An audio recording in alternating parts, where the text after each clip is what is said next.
ఎప్పటికప్పుడు తాజా వార్తలను అందిస్తున్న హోమ్ న్యూస్ కి స్వాగతం. ఈ రోజు జడ్చర్ల పట్టణంలో తెలంగాణ విమోచన దినోత్సవం సందర్భంగా పార్టీ కార్యాలయంలో జాతీయ జెండాను ఆవిష్కరించడం జరిగింది. మన దేశ ప్రధాన మంత్రి శ్రీ నరేంద్ర మోడీ గారి జన్మదిన వేడుకలు ఘనంగా నిర్వహించడం జరిగింది. 75వ జన్మదినం సందర్భంగా 75 మందితో రక్తదానం చేయించడం జరిగింది. పట్టణంలోని యువకులు, అభిమానులు, పార్టీ కార్యకర్తలు అధిక సంఖ్యలో పాల్గొని రక్తదానం చేశారు. అలాగే సత్తేశ్వర ఆశ్రమంలో అనాథ వృద్ధులకు అన్నదానం చేయడం జరిగింది. శ్రీ సరస్వతి శిశు మందిరంలో విద్యార్థులకు నోట్బుక్స్, పెన్నులు పంచడం జరిగింది.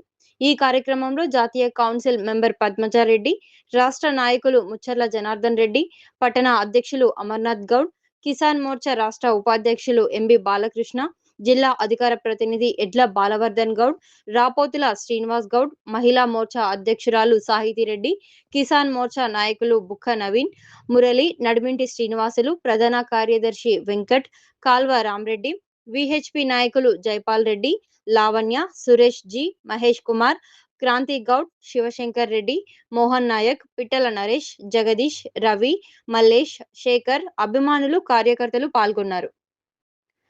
ప్రధాని నరేంద్ర మోదీ గారి పుట్టినరోజు, తెలంగాణ విమోచన దినోత్సవం, ఇవాళే వాల్మీకి జయంతి రావడం శుభ పరిణామం. అందుకే ఈ సెప్టెంబర్ 17 చాలా ప్రత్యేకమైన రోజు. 400 ఏళ్ల నాటి దుర్గతాల నుంచి విముక్తి లభించిన రోజు. మన మహిళలను ఘోరంగా అవమానాలకు గురి చేసిన రాజకర్ల అరాచకాలకు చరమగీతం పాడిన రోజు. మూడోసారి ప్రధానిగా ఎన్నికైన ప్రధాని చరిత్రలో నిలిచిపోయారు. నిస్వార్థంగా నిత్య భారతదేశ ప్రగతి కోసం పాటుపడుతున్న నాయకుడు మోదీ గారు.